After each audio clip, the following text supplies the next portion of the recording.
அடுத்ததாக, அப்பாடா இதுக்கப்புறமாவது கொஞ்சம் மூச்சு விட்டுக்கிறேன்ப்பா அப்படின்னு சொல்லக்கூடிய கடகராசி. 9ஆம் இடத்திற்கு சனி வராருன்னா பித்ருக்களினுடைய பரிபூரண ஆசீர்வாதம். அப்போ உங்கள் ஆற்றுல கல்யாணங்கள் வரும், பிரிஞ்ச குடும்பங்கள் ஒன்று சேரும். இது வரைக்கும் ஐசியூலேயே இருக்காரு, என்னன்னே தெரில, என்னை கண்ணை திறந்து கூட பார்க்கல அப்படின்னு சொல்கிறவங்களும் அவங்க நார்மல் வார்டுக்கு வந்து வீட்டுக்கு வந்துடுவாங்க. ஸோ இப்படிப்பட்ட சில நல்ல பலன்களை கொடுப்பார் சனி பகவான். பட் கடகத்துக்கு என்னென்னா, வரக்கூடிய ராகு கேத்து பயிற்சியில் கேத்து பகவான் 2ஆம் இடத்துல, அதுவும் சிம்மத்தில் வந்துட்டு 8ஆம் இடத்துல அகேன் அவர் வந்து ராகு வந்து கும்பத்தில் உட்காந்துக்கிறார். அப்போது இந்த மழை விட்டும் தூவானம் விடலை அப்படிங்கிற கதை தான். அங்கே தான் உங்களுடைய பித்ருக்கள் வந்து உங்களை கண்டிப்பாக ஆசீர்வாதம் பண்ணுவாங்க. பரவாயில்ல, என்னை ரொம்ப கஷ்டப்படுத்தலை அப்படின்னு சொல்கிறவங்களும் இருப்பாங்க. ஸோ அதனுடைய பர்சன்டேஜ் கம்மியாக இருக்கும். எனக்கு அஷ்டம சனி முடிஞ்சு நான் கஷ்டப்படுறேன்னு சொல்கிற பர்சன்டேஜ் ஜாஸ்தி இருக்கும். அதனால் இன்றைக்கி உங்கள் எல்லாருக்கும் ஒரு ஆப்பர்ச்சுனிட்டி இதை தெரிஞ்சுக்கிறதுக்கு. தயவு செஞ்சு இதை போய் மற்றவங்கள்ட்டையும் சொல்லுங்கள். இந்த 9ஆம் இடத்துல சனி பகவான் வரார் அப்படின்னா, இது வரைக்கும் நான் பித்ருகாரியம் பண்ணலைன்னா போய் பண்ணுங்க. அதுக்கு எத்தனையோ இடங்கள் இருக்குது. அண்ட் இப்போது நம்ம ஜம்முன்னு அயோத்தியா இருக்குது, அங்கே போயிட்டு நீங்கள் காசி போகலாம். ஸோ இது வந்து ஒரு நமக்கு ஒரு பிக்னிக் டூர் மாதிரியும் இருக்கும், ஒரு பில்கிரிமேஜ் மாதிரியும் இருக்கும். ஸோ நீங்கள் தயவு செஞ்சு அதை வந்து பண்ணுங்கள்.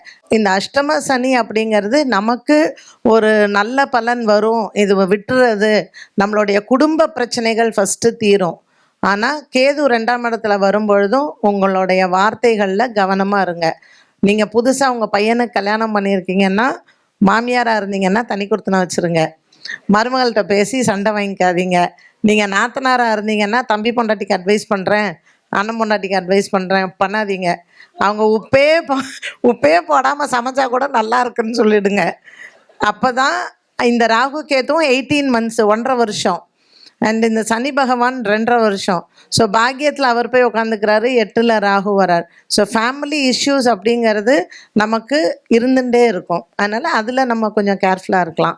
2வது, பள்ளி பருவத்தில் இருக்கக்கூடிய மாணவ மாணவிகள் கண்டிப்பாக குறுக்க வரேன்னு தப்பாக எடுத்துக்க வேண்டாம்.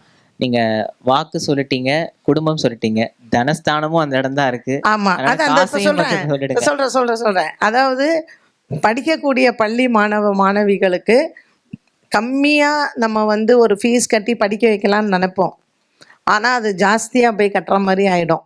ஸோ நீங்கள் உங்களுடைய ஃபினான்ஷியல் இதுக்கு நீங்கள் கடன் வாங்கி பண்ணுறதோ, இல்லை நம்ம இருக்கிற சேர்த்து வச்ச பைசாவை நம்ம செலவு பண்ணுறதோ கண்டிப்பாக வரும். அண்ட் 2ஆம் இடத்துல தனஸ்தானத்தில் கேத்து வராருன்னா நிறையா பில்கிரிமேஜ் டூர்ஸ் கண்டிப்பாக போவீங்க.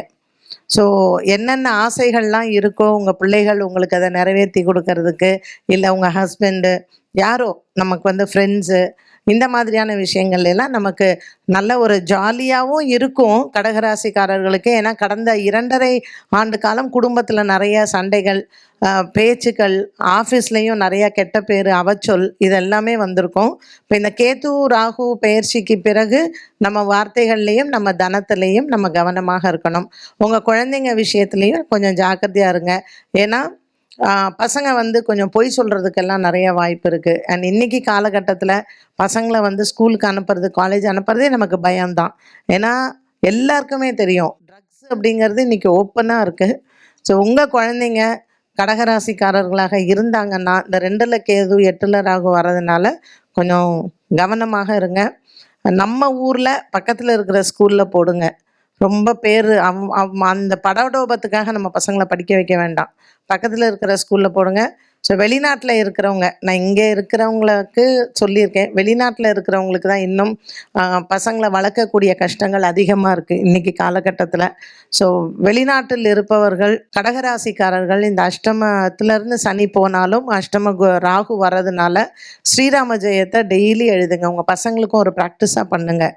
டெய்லி ஒரு 18 வாட்டி, முடிஞ்சவங்க 108. ஸோ ராம ஜபம் அப்படிங்கிறது எந்த கஷ்டத்துலேருந்தும் நம்மளை வெளியில் கொண்டு வரும். அண்ட் எத்தனை ராமர் கோவில் இருக்கோ தாராளமாக நீங்கள் போகலாம். அண்டு இந்த பாக்கியத்தில் 9th ஹவுஸில் வரக்கூடிய சனி பகவானுக்கு திருப்புல்லானி அப்படிங்கிற க்ஷேத்திரம் போங்க. ராமேஸ்வரமும் பக்கத்தில் தான். ஸோ அங்கே தேவிப்பட்டினம் இருக்குது, உத்திரகோசம் அங்கே இருக்குது. இது எல்லாமே கடகராசிக்காரர்கள் கடலோரத்தில் இருக்கக்கூடிய தெய்வ ஆலயங்களுக்கு நிச்சயமாக போங்க. திருப்புல்லானியில் போயிட்டு ஆத்ம சாந்தி பண்ணி